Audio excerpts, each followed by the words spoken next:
Uh-oh.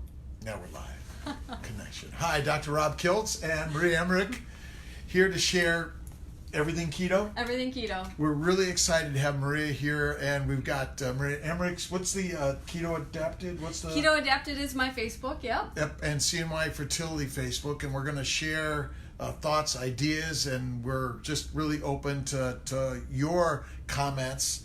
We're going to be taking a lot of questions on the CNY Fertility, but Will's going to be looking at some of the questions on Maria's side and maybe throwing out some questions Otherwise, there. I'll respond to you later, everybody. And I know everyone knows about all of Maria's books, and boy, this is the one I think I started with, and we're really loving all of the amazing stuff her and her husband Craig have been putting out there and really sharing everything keto and learning about health and wellness. And Maria's been very, very inspiring for me. And we're just going to start in, and maybe you could tell us a little bit about how you got into all this, Maria. For sure. I mean, it's kind of crazy how popular keto is now. And Craig was like, how long have you been doing it? And I was like, I didn't know it was keto, but about 20 years ago, I cut out carbohydrates. And that's because I had PCOS, and it was making me ill, and I knew I needed to cut carbohydrates out, and caffeine increases those androgens, you know? And so I just started doing it a long time ago, and I was seen as this crazy lady, like really crazy. And everybody would try. When you try to like change your life and your diet, the food pushers come out like crazy, right? And I remember being like, I have a gluten allergy. But you know what's interesting? If someone were an alcoholic or trying to cut cigarettes, you get a lot of support, right? Mm-hmm. But if you try to cut sugar and carbohydrates out of your life and get rid of your diabetes or whatever it is, those food pushers are like, people are triggered about that. Well, it's interesting because in medicine, I used to think that the gluten sensitivities and the celiac was sort of like just a psychological made up. That's kind of what we were taught in medicine. So it was really very interesting on how and then it's like, well, here, eat more food. Here's the food to make you feel better. Yeah, and I mean, I started eating this way, and then my husband came along a couple years later, you know, because he saw me get like super, I mean, I'm almost 40 and I'm like super energized. I feel better than I did even in my teens. And I would never want to go back to that. And so him seeing me, he jumped on board. He used to brew his own beer. He made his own wine. And he's like, nope, I don't want to do any of that. And we have a 7 and 9-year-old now. Wonderful. And they eat this way.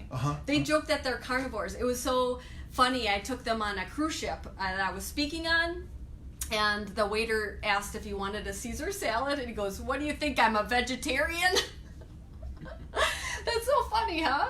You know, that's an interesting thing, because it's sort of, I always sort of joke a little bit. Well, instead of the vegan veggie meal, I want the carnivore meal. Yes. But we're afraid to say that and do that. I know. And it's just, it's so wonderful to feel awesome again. And so my whole family eats very low carbohydrates.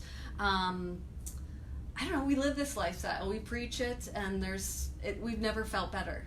So you've been writing about it and teaching about it for how long? And tell me about how you got into that. I got into it, right out of I went to school for nutrition and exercise physiology.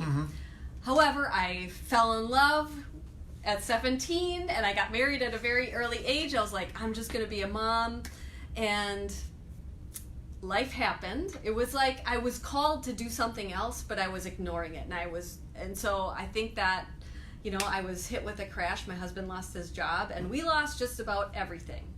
You know, we went to the library for date night. You know, our cars were gone. We lost our house. Like, we had nothing. And so you know what I did? Hung out at the library, and I wrote a lot. And I'm a really private person, but I feel like the more I put out there and told the truth and the pain I went through and the suffering alone, because women with PCOS, it's still something that we don't like to talk about. It's like our bodies are failing us because we're meant to give birth, you know, and I can't. And so during that time, we were trying to adopt children. And if you know about job loss, you need to have insurance, right? And so that started all over. After spending so much money on that, it was just done. And so I had no purpose. Like, I felt lost, and someone told me, you're going to write a cookbook of all those yummy recipes you eat to help raise money for your adoption. I was like, okay, that sounds like a good idea. And it gave me a reason to wake up. And all of a sudden, boom. It was like on Amazon, and it went gangbusters, and I still, like, I get goosebumps thinking about it right now. It was like I was ignoring my calling, and your calling was knocking at yes, the door, but and trying to wake. At the time, people would say everything happens for a reason, but it's like, here we are with no money, but in reality, we couldn't eat out anymore because we didn't have the money. You know what? I put a restaurant favorites recipe book together because it was like, that's what we did. We recreated everything we loved in the home, and we got healthier by not doing that. And we saved money by not eating out, and it was all written at the start. So PCOS, you mentioned that, but the going out part of it, because that's a big problem for everyone, is that we're so used to going out, and it's as if we're used to just being amused every day. Yeah. And so we're treating our lives and our bodies like an amusement park rather than the temple. And so, here's another thing too. Like, everyone says, I don't have time to cook, and it costs too healthy to eat. Too much to eat healthy. Keto at home. Yeah, it costs too much. And so what was interesting, we were at the beach one day, and I said, Craig, you jump in the car and go get Chipotle. And Chipotle's not far from our house. I said, I'm going to make Chipotle at home. Because it's just like, we get it without any tortillas or beans or rice or anything like that. And so I made it at home. And not only did it cost a fourth of the amount, I had leftovers. And it took him, by the time he got home, I already cleaned up everything and we ate. Wow. And so it's not about time. It's about effort. And I don't mind. I mean, instead of like killing yourself in the gym, I cut my gym membership because I don't like the fluorescent lights. I don't like the music. And I'm working out in the kitchen, like walk around the grocery store and get some food and like turn some music on in your home, and like cooking is important. So we talk about not having time, we're running around, we go to the gym, and trying to work out when we're losing insight into just being present with our friends or family, or sometimes just ourselves. Right. Yep. And so we're all stressed in this. And so tell me a little bit about the PCOS and how ketogenic food plan can really help inspire and change the metabolic processes in a woman with PCOS. Yeah, absolutely. It's kind of like a diabetes that's affecting female fertility, where too many carbohydrates and too much caffeine increases those androgens, which are that male hormone, and we want some. We just don't want a lot, right? And that can cause things like irregular periods, dark facial hair, acne, all of that type of stuff. And it's horrifying. You feel like an alien, right? And so just like I slowly started cutting carbohydrates, and it started with, the breads and pastas and rice. And that in itself is a great step for everybody to do, right? I worked a little bit with a grocery store manager, and he's like, you see the bread on the shelf? I said, yeah. He goes, that used to have a shelf life of 3 days. He's like, do you know what it is now, 5 years later? A shelf life of 11 days. Okay, how does that happen? Right? How does that happen? Totally. All these additives, in the last 10 years, there's about over 10,000 new food things in products. And I thought I grew up on a bad diet. Like, I fear for what my kids are being shown, because I took them to the grocery store the other day, and they like string cheese. And they're like, oh, Mom, look at hot pink string cheese. I was like, hot pink string cheese? It was like fruit punch flavored My Little Pony string cheese. Like, that is scary. And they're marketing that to my kids. And so sometimes I get judgment and pushback from people saying, well, why do you make keto treats? Why don't you just have a steak or things like that? It's like, the keto treats are more for getting my kids in, they love, like, they are pretty much carnivores. But if someone says in my family, I want a cupcake, you're darn well sure I'm going to try to make a cupcake, and just make it keto. So there are ways from time to time, and we do enjoy food as a part of pleasure of life. And it was interesting because I was looking a little bit about different foods and how so many foods have cartoon characters that try to attract children into eating them. Yes. And most of those are all carbohydrates and things that are cheap. not very much so. Yeah. And it is, the other observation is that well before you and I were growing up, now the market was about a tenth the size of a supermarket box store today. Mm-hmm. And as you mentioned, the amount of food that's available for us is like outrageously crazy. Yes. And do we need all that food? No, what's interesting is my children are from Ethiopia, if you're fertility clinic, people don't know that. And there was a man who left Ethiopia and came to the United States, and he walked into a grocery store and he almost had a meltdown. Because, first of all, everything in the store didn't look like food to him compared to Ethiopia. And second of all, it was just overwhelming, the amount of things and foods and products. He basically had a meltdown in there. So variety. Let's talk a little bit about variety, the spice of life. Yes. And whether or not variety is really good for us. You know what? Think about going to a buffet. You fill your plate up with all these different flavors, and you're eating at this, and you get bored with that flavor. You move to this, you're bored of that flavor. Your belly might be full, but you know what? Those flavors are stimulating different neurons in your brain. Mm-hmm. So you keep overeating, and then at the end of the buffet, you're like, oh gosh, I ate way too much. But you kept stimulating. But if you eat a big old ribeye, after a while, you're like, I'm done. Right? It fills you up much faster because that one thing you're focused on. So I've always had this idea that all this variety, a spice of life, is adding too many plant antigens that we're likely allergic to, and also phytochemicals at the same time. So those things counteract with the body more so. Oh, absolutely. People think that you need your fruits and vegetables. But, my husband, the scientist, he's all into showing you these charts. You think a kale or blueberry has more nutrients than a steak? No, it doesn't.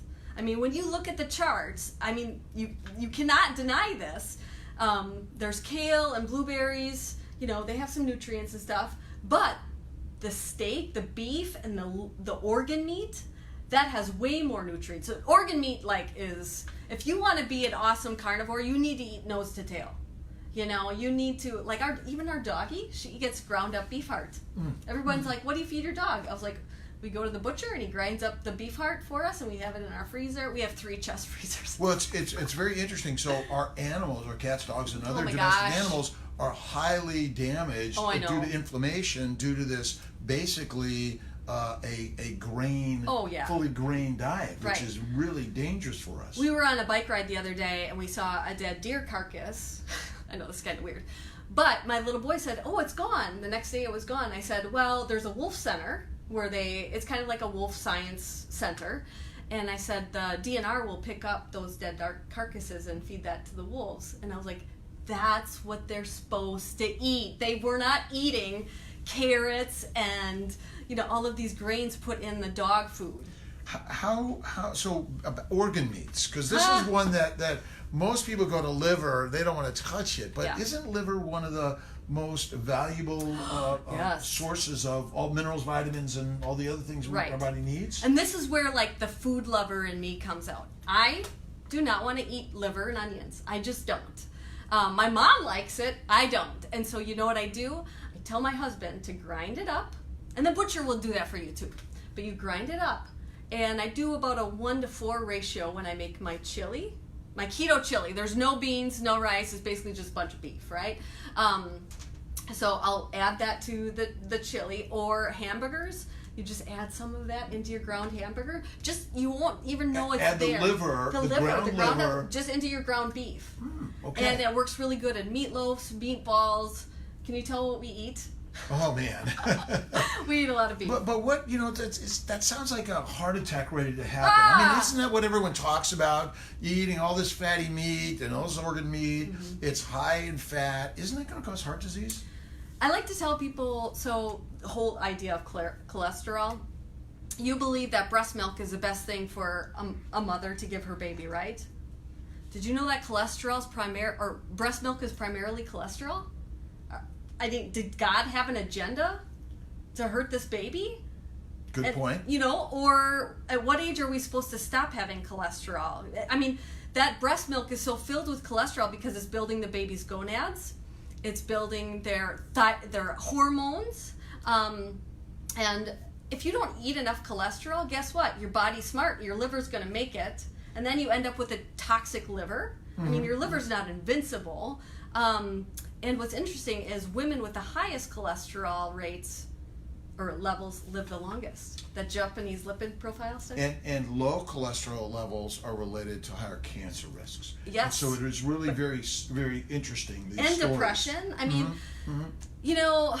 especially women suffering from PCOS, thyroid disorders, anything like that. If you get your cholesterol checked, it's most likely going to be elevated. You know why? Because cholesterol makes healthy hormones. Okay, so it's trying to make progesterone and estrogen. So like women that are, going through menopause or perimenopause, their cholesterol goes through the roof. And their doctor's like, we need to put you on a statin, right? And then all of those bad things happen. And in reality, their ovaries, are no longer spitting estrogen and progesterone out. And, the cholesterol is trying to get that to happen, and it's not going to.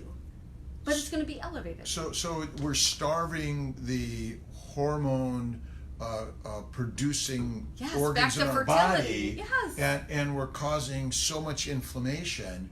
And in the story of fruits, fiber, vegetables, and lean meat is so ingrained to our brains, it's really hard. And there's a lot of negative opinions about keto diets, right? Where do people find? I mean, I know where I find it from Maria, and her new keto book, which is amazing because it really has a ton of science and really great stuff. If you want to learn more, it's on audiobook now too. And I do tons of audio. Me too. And actually, this is like home run because that's one of my first of Maria's keto stuff. That is keto adaptation. Really, it is key. But tell me a little bit about what it means to be keto adapted.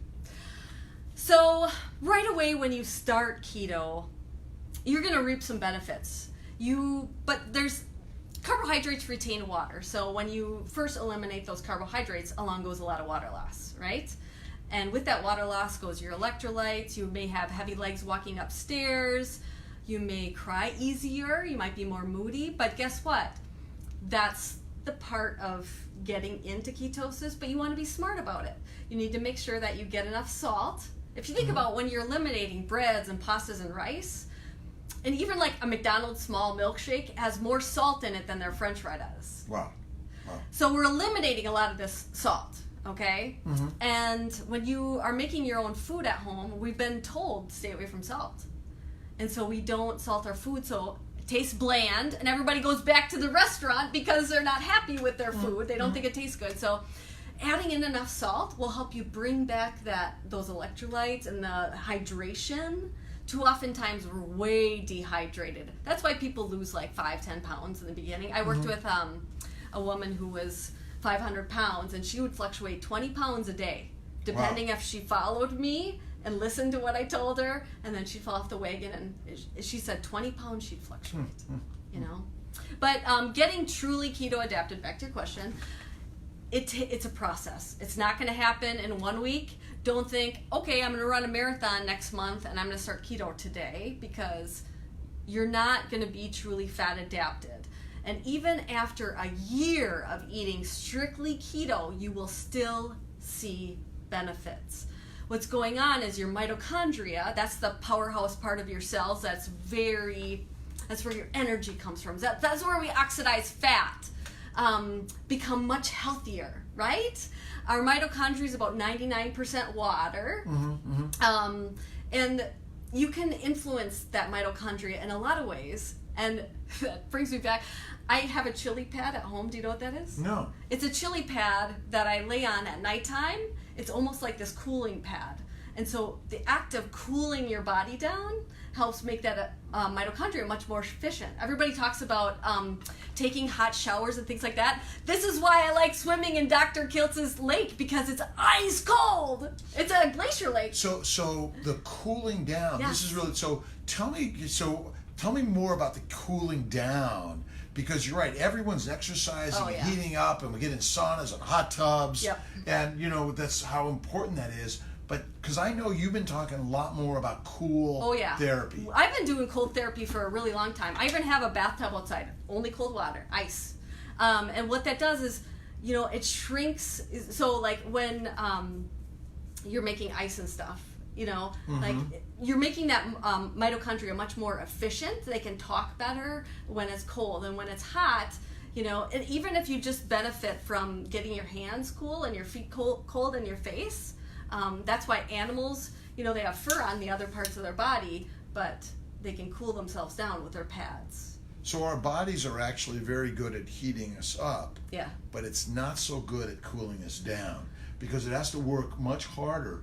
And the one thing I've looked at is that DNA and protein and all sorts of other molecules in our body are actually denatured and damaged from heat. You're just cooking the body. Yeah, I work with a lot of people with diverticulitis, colitis, Crohn's, and they said they did great on keto, but adding that cold therapy helped those micro muscles that you can't do bicep curls for your intestines, right? I mean, it's just not possible. But that helped them heal more than they believe the food did. I'm sure the food got rid of the inflammation, but the cold therapy took it another step. Well, the interesting part about the for so many on a very high plant-based diet, there's a lot of fermentation going on in the GI tract. That fermentation is exothermic, so it's creating heat, which actually is a large part of the disease process. So the keto and cooling really makes a lot of sense. Yeah, if you think about people with Crohn's or colitis, diverticulitis, the doctor always says get rid of the fiber, right? But they say go to the white foods like white bread and white rice, but they're disconnecting that all of that fiber is fermenting, right? And causing issues with the gut. Why not cut it out before the issues happen? Well, it's very confusing. Is it a high fiber diet, a low fiber diet? You're getting a lot of fiber here. I mean, it's so confusing out there. You don't need fiber to go number 2. Just think about newborn babies. They go poo all the time. And it's breast milk, and that's it. Let me get to a couple of questions, because I know we're just keep on. We could talk for hours. I know that, but Katie Gradage asked a question about thoughts on exogenous ketones for an extra anti-inflammatory boost. Maria. They're very expensive, and don't chase higher ketone numbers. Higher ketones do not mean higher results whatsoever. You can do a lot. It's hard because there's so many of those keto products out there. I gained weight on them. I tried them a couple years ago. And it's all about oxidative priority. If you want me to get into that? Yeah, please. Let's talk about what is it? Oxidative priority. Oxidative priority. Okay, I'm gonna have to look. I know a little bit about it, but not as much as you. It's the rate of which your body uses different fuels for energy or whatever. So the first thing that your body is going to burn is alcohol, because it's toxic and there's no storage site. Okay, so let's get rid of that, right? The second one is exogenous ketones. It's because there's no storage site and you don't really need it. Higher ketones do not mean really anything. Mine are actually really low, but that's because I work out in a fasted state. And so I'm using them for energy. There's less in my bloodstream. Not a bad thing. I'm still in ketosis. The third thing is protein. The key is you want to hit your protein goal to build muscle mass. Okay? It's not a lot. It's about 0.8 times your lean mass. So a lot less protein that we're told to eat, I think. So. I would say that most women aren't getting enough. Okay. And that's why they often come to me and say, Maria, I'm losing my hair on a keto diet. So this isn't a lot. I mean, it would be on average like 80 grams. It's not a lot, But most women are doing fat bombs or fat fasts when they're doing keto. And then they're like, I'm losing my hair. All of that. Losing my mind. I mean, you have to think about this. You can't build muscle on fat. It's physics, right? 100%. Okay, So what's great about keto is you use less branched chain amino acids when you work out. So your need is less for the branched chain amino acids. However, you do need to hit a certain protein goal, but it's about 0.8 times your lean mass. It's not. Everybody overestimates their lean mass. I'll just put it that way. Someone who's 200 pounds doesn't want to admit that they're 50% body fat. It's hard. So the next one is carbohydrates. It's going to burn that. The nice thing about protein is you get a thermic defective food, which kind of revs your metabolism, and it feeds that thyroid. All those amino acids are L-tyrosine for your thyroid. All of these things. But then the last one is fat. So fat still will raise insulin. That's something that nobody wants to admit, but it does. And so even on a fat fast or fat bomb type of a day, you're not truly fasting. Okay, that's a mistake that a lot of people don't understand. And then you utilize body fat. So if most people are coming to me because they want to lose weight, right? 99%. That is the primary purpose of so many people out there. But in this environment, we want to reduce your inflammation to help you conceive either naturally or with assistance. Right. And in that case, I really like to leave people with cholesterol makes healthy hormones. So don't be afraid of the cholesterol and saturated fat, because think about our ancestors way back when. If a couple, they married, they were in a hut, they got to eat the best parts of the animal first. Nobody ate because that was their future. They needed to have babies come from that couple, and so they ate the cholesterol, all of that, before anybody else. So maybe we'll talk a little bit about intermittent feasting, intermittent fasting.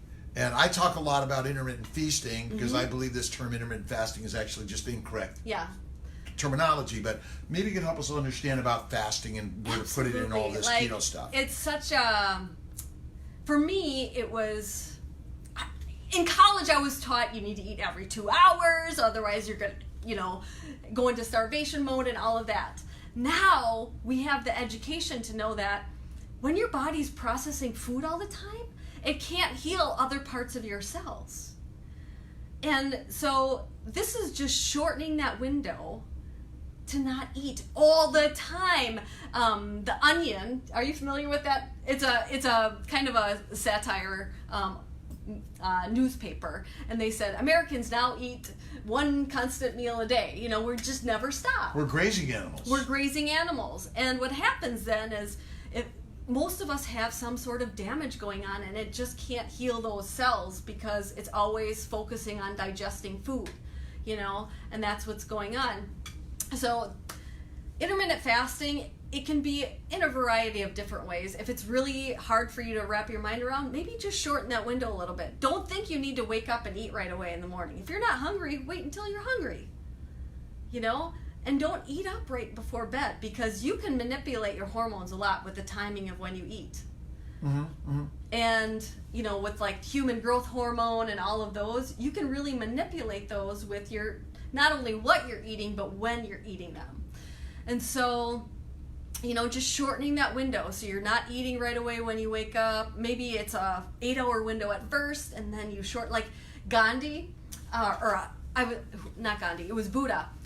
Everybody thinks of Buddha as this big, large statue, kind of a roly-poly guy. He's actually very lean, and he lived a very affluent life where he had lots of things and stuff, and he wanted to find enlightenment. So he gave away everything, every penny, and he fasted for so many days he almost died. He did not find enlightenment there. You know where he found it? In the middle.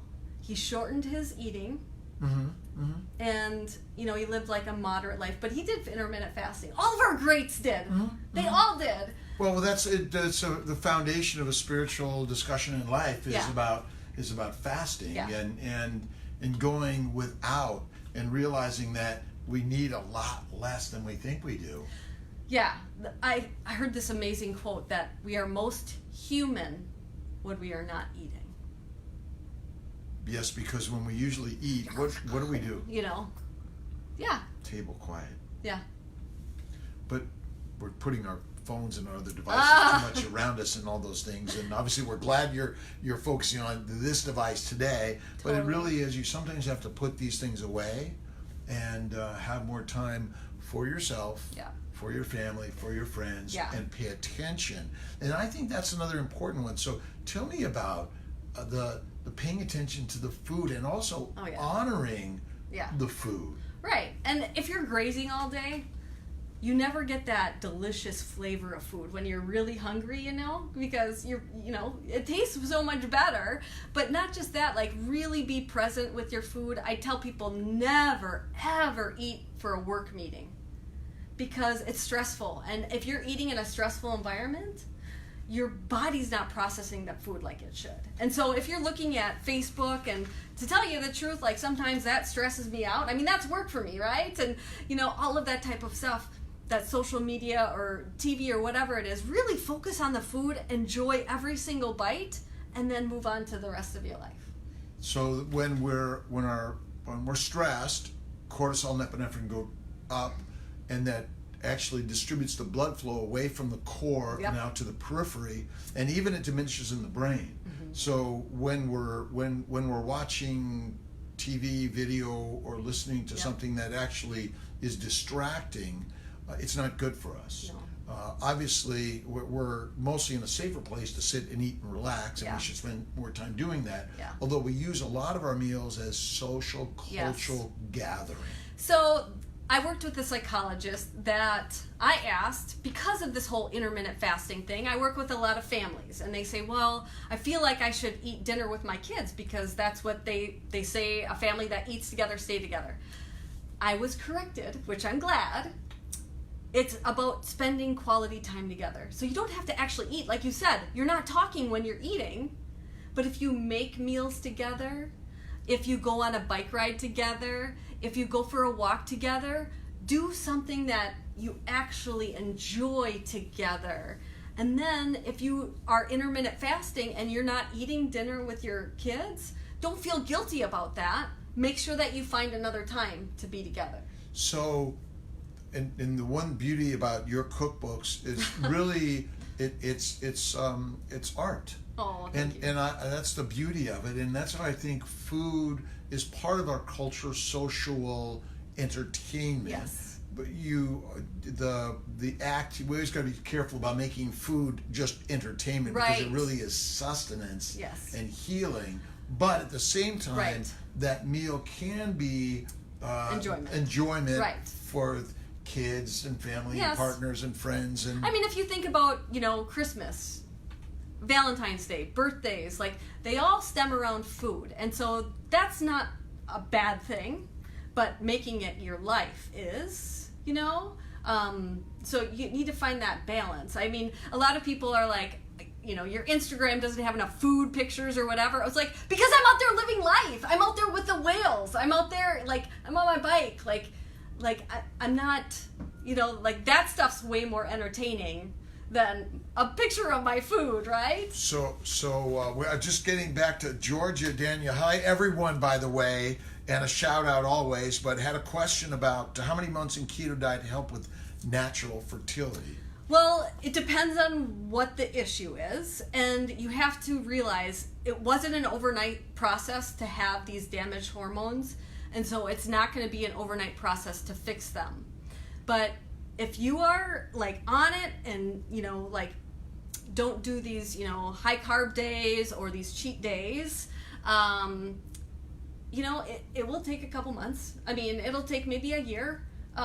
It might take a little bit longer, but it really depends on how damaged your cells were. Like if you're constantly if you're going from a diet of eating all of these trans fats, and trans fats are,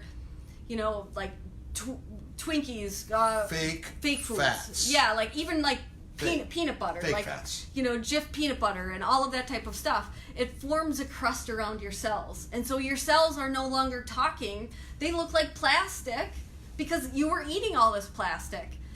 It's not going to be a couple months to change that. So in some cases, we've seen some improvement in 2 to 4 weeks. Yes, no doubt. Because a lot of it is actually shifting and getting rid of the poisons that are flowing through our GI tract. I call it the bowel bucket, the bad. Yep. And so it could be a short amount of time as that to help with things like IUI and IVF. But natural fertility, it's a frustrating part because if it doesn't happen right away, people then get depressed. And what do you want to do when you're depressed? You want to eat because that makes you happy. And what do you want to eat when you're sad? You want to eat carbs. And so the trick is to keep listening to Maria, watching her stuff. See My Fertility.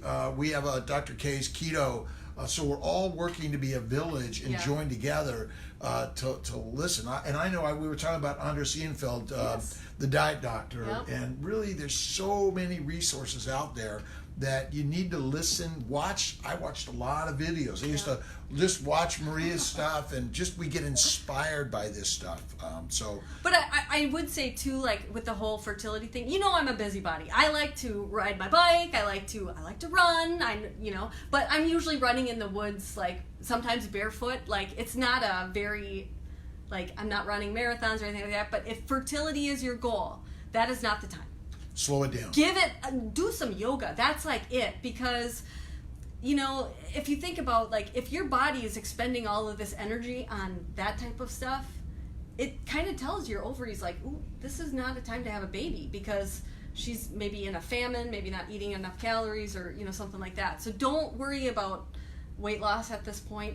You need to focus on the right things. Well, and I believe that the human body is meant to get fat in order to store the energy in order to go through the famine, the war, the pestilence, or even go through pregnancy. Yes. So we're driving ourselves to be thin, and we getting fatter.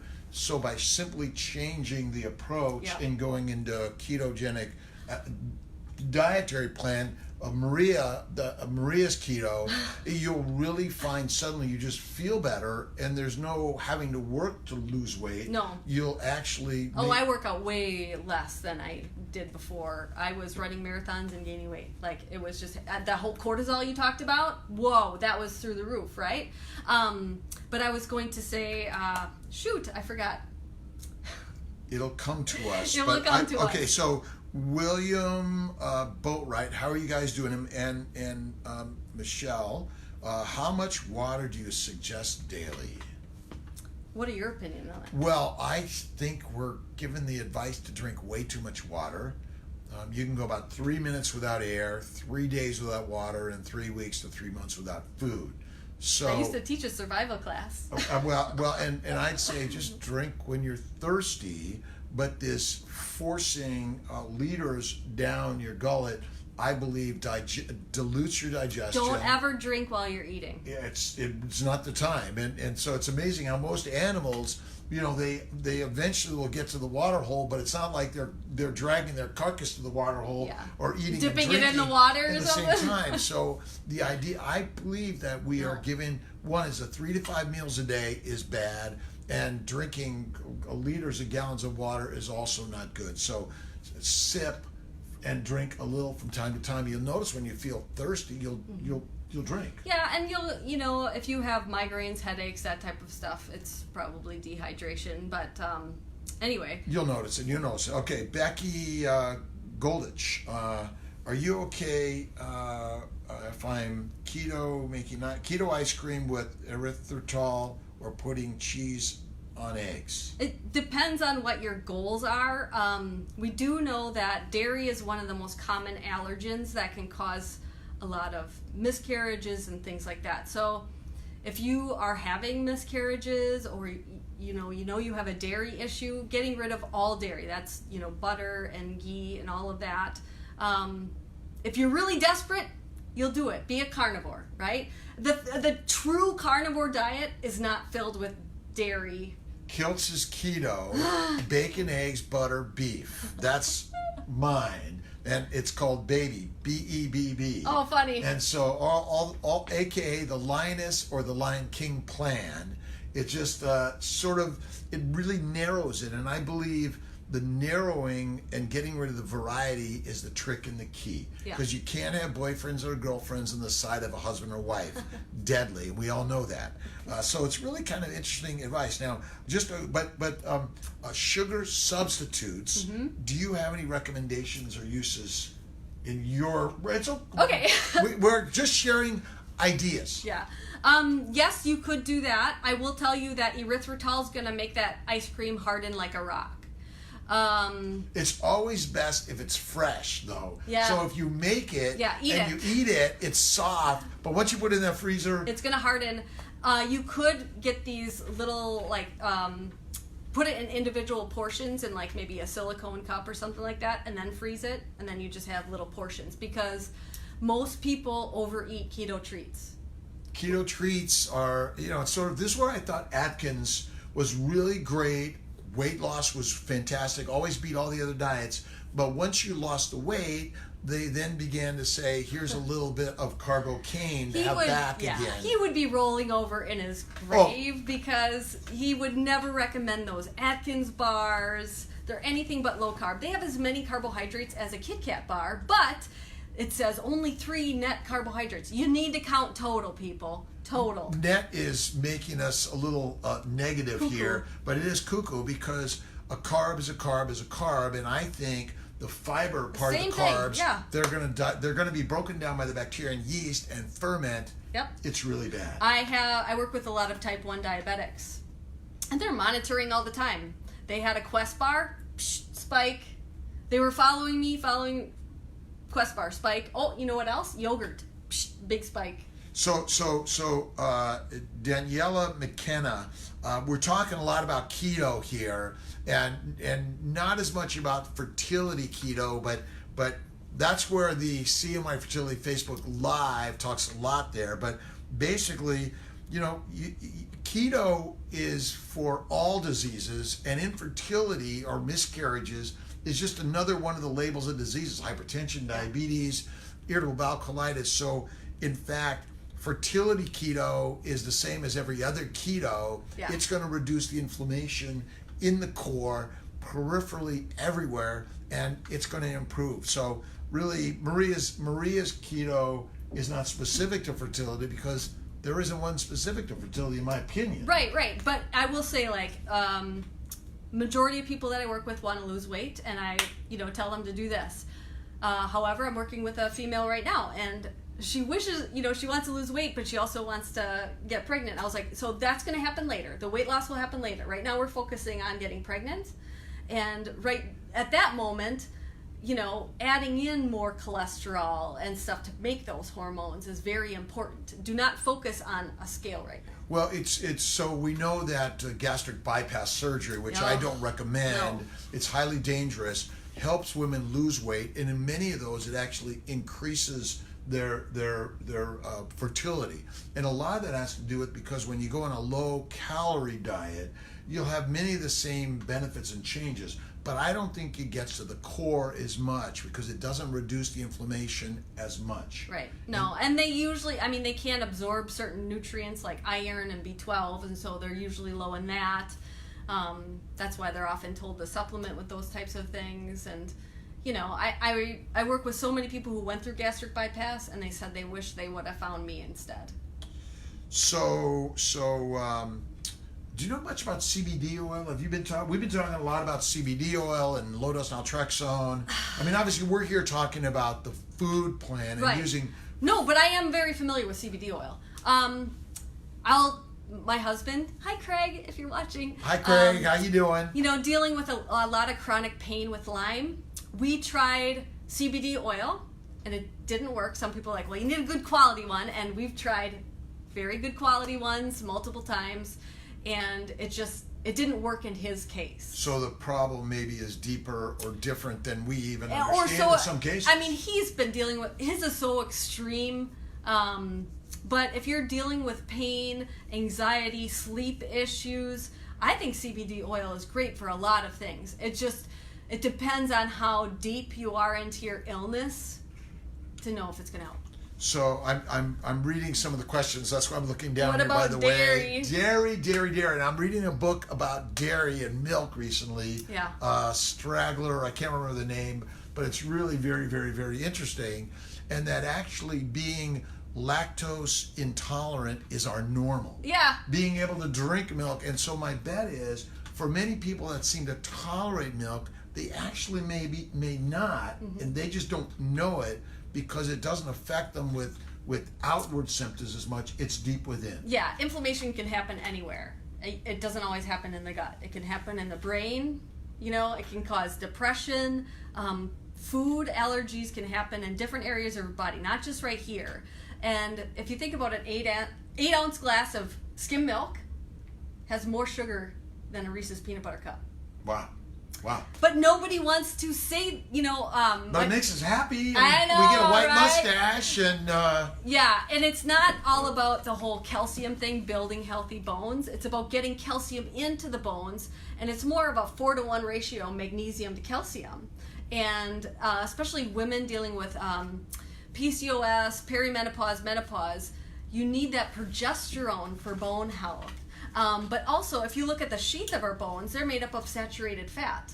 Not just any fat, saturated fat. So if you're a vegan, like, think again.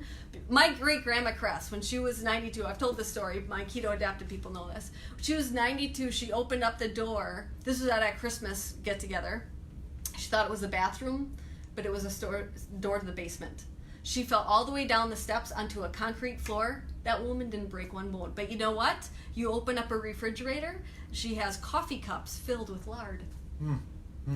I would always want to clean her fridge and be like, what is this gross stuff? Well, I've been cooking with lard and tallow, and you can actually find some great stuff on YouTube and videos on how to render your own. Yeah. It's pretty amazing. But like getting back to dairy, there's so many other fats like lard and tallow, buffalo tallow, there's duck fat, all of those you could use instead of butter. I've been using duck fat, yeah. and I love foie gras, and it's pretty amazing, but liver. So what about for those people who have lost their gallbladders? Oh. Because, you know, so a high carb plant-based diet, you lose your gallbladder, you lose your appendix, and if you think about your gallbladder is a muscle, and just like you work your bicep, you know, to make it stronger, if you're not eating any fat, that gallbladder is going to atrophy, and the whole gluten connection and allergies and gallbladder, it's, you know, it goes hand in hand. But whatever, when you're eating keto, you're using more of medium chain triglycerides rather than long chain, getting rid of all of those bad vegetable oils and canola oil, soybean oil. You know, the medium chain triglycerides your body can process. It doesn't need bile salts for digestion then. Well, it's interesting because the bile is still being produced. Yeah. Otherwise you die. You just like die. And so it's just not being stored for the same way. Right. And my bet is still, if you're having some fat, you're going to digest it in your GI tract. I do usually recommend different enzymes and, you know, that type of stuff. So Ananda Moss-Bays, how you doing, Ananda and Imani? Should we be eating lunch or dinner as our meal of the day? Whatever works for you. I mean, whatever works for you. Like, if you are really busy in the evening and you want to enjoy that food, right, instead of eating in your car. I had the great opportunity to go to Italy this last year, or, you know, a couple months ago, and everybody stops, pulls over. They don't drink in the car. They don't drink coffee in the car. They don't eat in the car. Damn. Oh. They stop and they have their espresso at these, you know, gas stations that are like coffee shops, and then they'll get back in the car and go. They don't drink anything in the car. They don't eat in the car. So if you're really busy at night with different kids' activities, especially this time of year with school starting again, you know, that doesn't work for me. I need to eat earlier in the day. So whatever works for you, that's what you need to focus on. And hi to Bonnie too, by the way. All right. And I tend to do my meal at night. Yeah. And it's sort of that waiting and enjoying that meal. I get that. Me, but I think there are many. You know, it's the two meals, whether breakfast, dinner, lunch, dinner. Yeah. But there are some that it's okay to eat the 3 meals. But if you really have to focus on the keto plan. Right. For me, food is very energizing. So if I eat close to bed, I'm like, I feel like I could run forever. Like, I'm just the Energizer Bunny. Keep going. You know, right? So that's why, because I've tried that. I am open to any suggestions. So I did your way, but I was really hyped up. And to this day, if we go to like a family gathering or something and we eat closer to bedtime, I am just like, wow, can't sleep. I am always hyped up. So that's just what it is. You want some of this energy, right? Non-stop. Christina Chadwick, how you doing? What about those people who say that they cannot do keto because they have children? Oh, I do. Mine are 9 and 7. And so what we really all need to learn to do is realize that the kids are getting a tremendous amount of disease because they're eating this standard American diet. I am seeing so many kids with fatty liver disease. They are not drinking alcohol. They're drinking Gatorade, sodas, juices, Go-Gurts, like all of these things. Go-Gurts. It's like yogurt with on the go. You know, like high fructose corn syrup in it. But all of these foods marketed to our kids, they're making them ill, and I worry about our future. I really, really do. Because they're filled with all of these illnesses, but we think, oh, they're skinny. Can you be skinny and a diabetic? Heck yeah, you can. Well, lots. And PCOS, 50% are thin. Yes. And so it's really... It's not about how many fat cells you have. It's how stuffed they are. It is also what's flowing through the body. And the gut is holding all this poison, and it's just being slowly released in our body. I would have no other way. My kids, I don't count their carbohydrates, but knowing what we eat, like I'm not a short order cook. They eat what's in my books, and they love it. And it takes time and energy to make it. But I got to tell you, my little boy said, "Oh, Mommy, this is the best protein noodle lasagna I've ever had in my life." I still think about that, and that happened months ago. And no, I didn't have the time to do it, but when I do make it, I'm going to make about 4 pans. I throw a couple in the freezer, and then all I have to do is put it in a delay timer. I love my delay timer. And I'm feeding my family well. It's totally worth the effort. But, you know, my kids probably get no more than 10, 20 total carbs a day, but they like less. Like they would rather have a true, like a beef stick rather than, you know, a cupcake any day, a keto cupcake. But they really enjoy the food. Their palates are different because my son Kai, he came into my life when he was only 1, and so I started him off on bone broth, and he had bone marrow, which is kind of like Jell-O for babies. It's a perfect food that's like creamy and jello-y, like, you know, for a baby to get down. So his palate, he doesn't have a sweet tooth whatsoever because you're in charge. So if it's not good for us, why do we feed it to our children? And we know that alcohol is not good for us, and we really need to really cut back on the snacks and all those. And that's what's really freeing. If you have kids that do start keto, my kids eat 3 meals a day, and they sit down and eat the food, and they like the food. But if you're always knowing that there's a snack like an hour later, you're not going to eat the pork chop put in front of you. And what about seeds and nuts? Where do you fall in on seeds and nuts? Because I always think seeds and nuts there's some allergic components, and there's also some phytochemicals that may be a factor. But tell me what your opinion is. Well, especially like flax seeds, chia seeds are very estrogenic, and I'm talking about that bad toxic estrogen that we have, like the belly fat, that alcohol increases too, right? So I never recommend those. If you see recipes made with those online, go away from them. Like, just stay away. Most of my books are completely nut-free. No almond flour, anything like that, because there's so many other delicious foods. Like, most cookbooks only have 100 recipes. They're like stock filled with 200. And I didn't even have to go to those nut flours. There's so much good food. If you're having gut issues, get them out. Just because, especially like the diverticulitis, all that fermentation, just you don't need it. And you know, you could make like a flourless chocolate cake without any nut flours, nuts, seeds, anything like that. I've seen a number of questions, Ashley, Katie, Grattage, about diabetes and how is keto for diabetes? Well, it's fantastic. It's like, it's the best. What's happening is, you know, when you're eating all of those carbohydrates, People don't realize, you put a cracker in your mouth. It doesn't taste sweet, and but it's raising your blood sugar just like sugar does. And so getting rid of those carbohydrates, instead of your blood sugar what goes up must come down. And so when you eat keto, it stays nice and even. You don't get the highs, so you don't get the lows. So it stays nice and even.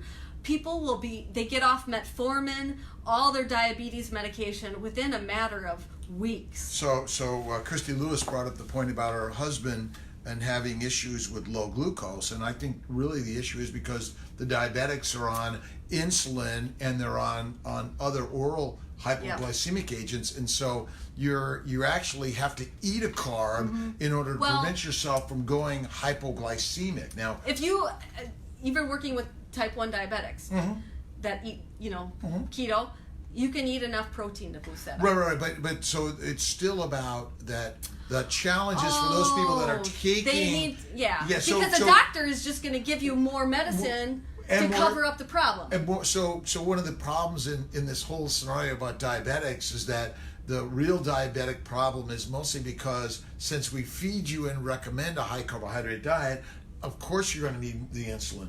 Right. Now, if we put you on a lower carb diet, you're not going to need the insulin. So you're going to. The doctor's just trying to cover up that problem. That's it. Instead of fix it, like putting a Band-Aid on that issue.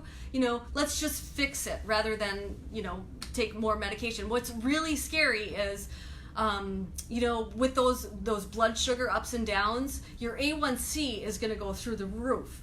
And if you want to talk about heart disease, stroke, look at your A1C and your calcium score number. That's what's caught. If that A1C is high, that's inflammation right there.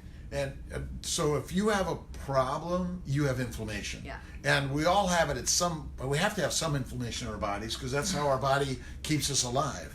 Let's see, Qigong and cupping for the acupuncturist. It is good, I think, and good question, Becky. And we'll get Donald in on one of these, our acupuncturist, Donald Clark. He's awesome. Avery asks, will eating a calorie deficit on keto affect my metabolism? I'm hardly hungry on keto. That is so funny. So I'm very sensitive, and my husband's like, oh, you got the best bad review on Amazon. And I was like, oh, I don't want to know. And he's like, no, it's great. It says, I hate keto. I'm always full. And it's like, hello? That's what I love about it, because I can go out on an adventure and not think about food. I used to be hangry all the time, but I just want to address her question. If you hit your protein goal and you keep carbohydrates close to zero, and you use your fat for ketosis, you will be in ketosis and you won't harm your metabolism. Starvation mode happens when you're eating carbohydrates. So I've always found that fat is our fuel always. Carbs and amino acids basically cause damage to our bodies, and the liver needs to turn it over and convert it to fat. And the beauty of going on Maria's keto is that you're really getting a lot more fat, reducing inflammation, because we even give intravenous fat to reduce inflammation and help people get and stay pregnant, intralipids. Yeah. So it's really pretty amazing. And so these fat bombs and some of these things are really, really helpful in doing that. But basically, I know for myself, I'm not hungry very much anymore because we've changed our habit. Because remember, as an addiction to carbohydrates, which we are addicted, and we're meant to be, because if that fruit tree is out in the wilderness, and if you don't eat it, you're not going to get fruit for the next week, 2 or 3. That's why we're addicted to it. So this keto adaptation, once you get there, it's just like the most amazing thing. It is. It's like a natural drug. It is. It is a natural drug. And let's see. Well, how are we doing time-wise, Will? 2 minutes technically. All right. Okay. All right. We're gonna close it up, and because we're gonna go and do another conference with Maria and answer some questions. And she's going to share her story even some more. So let's see. Oh, cheese, because cheese is dairy. Right. So you got to be careful about a lot of the cheeses. Right. It just depends on.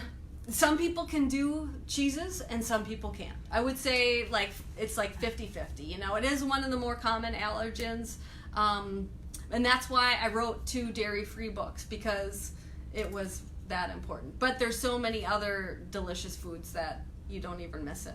So you'll find this on the recordings and with let's see, Keto Adaptation. Yep, Keto.